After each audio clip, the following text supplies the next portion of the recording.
Hi மக்களே, எல்லாருக்கும் வணக்கம். இன்றைக்கி பார்த்தீங்கன்னா நான் வீட்டில் எதிர்க்க காலியாக ஒரு 10க்கு 10 இடம் இருந்துச்சு. அதில் சின்னதாக ஒரு காய்கறி தோட்டம் வைக்கலான்னு பிளான் பண்ணியிருக்கேன். அதில் எப்படி தான் சின்ன சின்ன தடங்கள்லாம் வந்துச்சு. அதெல்லாம் தூக்கி எறிஞ்சிட்டு நமக்கு என்ன தேவையோ அதை வந்து நம்ம முக்கியத்துவம் கொடுப்போம். ஏன்னா இப்போ இருக்கிற ஜென்ரேஷன்லாம் அவங்களுக்கே தெரிஞ்சதுங்க. ஒரு உணவு வந்து எப்படி வந்து அது உற்பத்தியாகி நம்ம சாப்பிட்ற தட்டுக்கு வரைக்கும் வருதுன்றது இப்போ வருகிற ஜென்ரேஷனுக்கு தெரியுதோ இல்லையோ, இப்போ இருக்கிற ஜென்ரேஷனுக்கும் பார்த்திங்கன்னா மோஸ்ட்லி தெரியாமல் தான் இருக்குது. அதனால் இப்போ பார்த்திங்கன்னா நான் இது சின்னதாக ஒரு முயற்சி பண்ணியிருக்கேன். வீட்டில் பிள்ளைங்களுக்கும் இதை வந்து நம்ம ஷேர் பண்ணலாம் அப்படின்ட்டு. அப்போ தாங்க சின்ன வயசுலேயே இந்த பிள்ளைங்களுக்கும் இதில் வர கஷ்ட நஷ்டம் எல்லாம் என்னன்றது தெரியும். அதே போல் அவங்க வாழ்க்கைக்கும் யூஸ் ஆகும்னு நான் நம்புகிறேன். நீங்கள் என்ன நினைக்கிறீங்கன்னு சொல்லுங்கள்.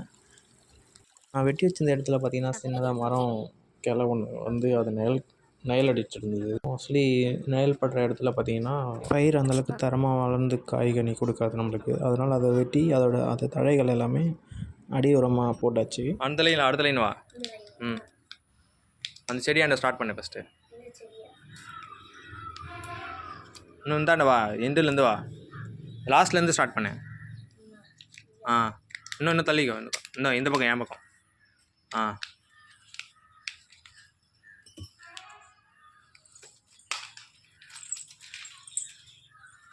விதையை நட்டுட்டு என்ன பண்ணோம்? தண்ணி பேர் என்னது? இப்போ தானே சொன்னேன், உயிர் தண்ணி. இப்போ ஃபஸ்ட்டு இந்த வேலையை தொடங்குறதால இவளுக்கு எல்லாமே டவுட்டாக தான் இருந்துச்சு. போக போக எல்லாம் கற்றுப்பான்னு நினைக்கிறேன்.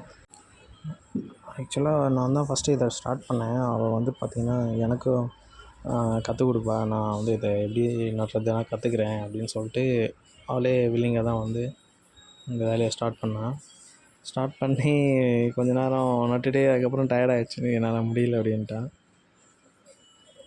எல்லாருக்குமே அப்படி தான், கொஞ்சம் ஆரம்பத்தில் இன்ட்ரெஸ்ட்டாக இருக்கும், அப்புறம் போக டயர்டாகும்போது இன்ட்ரெஸ்ட் குறைஞ்சிரும். நம்ம எல்லா குழந்தைங்களுக்குமே இது மாதிரி சின்ன வயசுலேயே வந்து இதெல்லாம் வந்து கற்றுக் கொடுத்தோன்னா அவங்க ஃப்யூச்சரில் வந்து யூஸ் ஆகுங்க. சின்ன பிள்ளைங்களுக்கு கொஞ்சம் இன்ட்ரெஸ்ட்டாகவும் இருக்கும். முகிலேஷ், என்னடா வேலை பண்ணுங்கிற? டேய், கரையை கட்டினா நீ கரையெல்லாம் கழிச்சு விட்டுனுங்கிற. இதில் ஸ்டார்ட் பண்ணு. கல் எடுத்து மேலே தூக்குறேன் நான். இந்த லைனில் வா. டேய் ஆளை பற்றி அவருக்கு என்ன இந்த கரை மேலே கால் வைக்காதவா. பாய் எங்கே பாய் சொல்கிற? அப்படி இப்படின்னு எப்படியோ 2 வாட்டி ரெஸ்ட் எடுத்து ஒரு வழியாக முடிச்சிட்டாங்க. ஓகே, இப்போ வந்து தண்ணி பாய்ச்சதுக்கு ரெடி ஆகிட்டாங்க மேடம். இங்கே வை, இங்கே பாத்தியில் தண்ணி பாயிற மாதிரி இப்படி வையே. அங்கேயே விட்றா, இது வை. விட்டு கீழே வச்சு, பைப் வச்சு கீழே வச்சு, அதே பாஞ்சிடும். அதுவும் அதெல்லாம் அப்படியே தண்ணி பாஞ்சிடும். விட்டு சரி வா, போதும், நீங்கள் ஸ்கூல் கிளம்பு. காலையில் அவள் ஸ்கூலுக்கு போகிற மாதிரி ஃப்ரீயாக இருக்கும்போது தாங்க இந்த வேலையை செஞ்சால். நம்ம இது கற்றுக் கொடுக்குறதால இதே ஒரு முழு நேர பணியாக அவங்களுக்கு சொல்லிக் கொடுக்கூடாது. இது ஒரு சின்ன பார்ட் டைம் வேலையாக தான் அவங்களுக்கு சொல்லிக் கொடுத்தேன். படிப்பு மட்டும் நம்மளுக்கு போதாதுங்க, இது மாதிரி சின்ன சின்ன ஆக்டிவிட்டீஸும் நம்மளுக்கு தெரிஞ்சிருக்கணும்.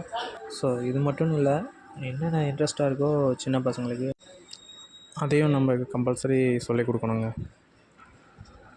இப்போ பார்த்திங்கன்னா நிறைய செடி வந்து மிஸ் ஆகிருக்கு.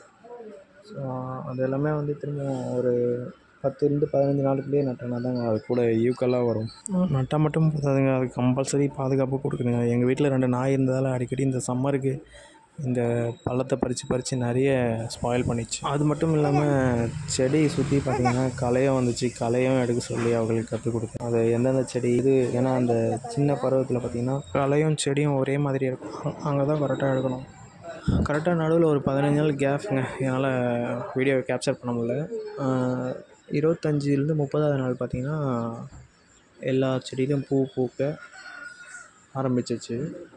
பூ பூத்ததுக்கப்புறம் பார்த்திங்கன்னா ஒரு 5 டேஸ்லேயே வந்து வெண்டைக்காய் வந்து பிஞ்சு வச்சு அதை பறிக்கிற ஸ்டேஜுக்கு வந்துச்சு பாருங்கள். இதில் நடுவில் எந்த ஒரு பாதிப்பும் இல்லை. இருந்தாலும் பார்த்திங்கன்னா இந்த சம்மர் டைமுக்கு நிறைய எறும்பு வந்து கீழே இதுவாச்சு. அப்புறம் பூவில் இருக்கிற தேனை சாப்பிடவும் வந்துச்சு. ஸோ அதெல்லாம் போக தான் இப்போ காய் வந்து நல்லபடியாக பறிச்சிட்ருக்காங்க. இது விளைய வச்சு எடுத்து அந்த முகத்துல சந்தோஷத்த பாருங்கள். எல்லாருக்குமே இது ஒரு கண்டிப்பாக இருக்குங்க இந்த ஒரு எக்ஸ்பெக்டேஷன். நம்ம விதையா நட்டது வந்து பார்த்திங்கன்னா இப்போ காயாக காய்ச்சி அதை நம்ம கையில் கிடச்சி அதை பார்க்கும்போதே ஒரு சந்தோஷம் வேறு எதில் இருக்க போதுங்க. அந்த பக்கம் இருக்கு பாரு, பின்னாடி இருக்கு பாரு அதே செடியில். இதை எட்டி பார்க்குது. ரொம்ப மகிழ்ச்சியாக அவனும் அந்த காயெல்லாம் பறிச்சிட்டு இருந்தா. ஓகே நண்பர்களே, இதோட இந்த வீடியோ முடிஞ்சது. மேலும் இதை மாதிரி இன்னொரு வீடியோவில் பார்ப்போம் கண்டிப்பாக. அடுத்து என்ன வீடியோ பண்ணலான்றது நீங்கள் கமெண்ட் பண்ணுங்கள்.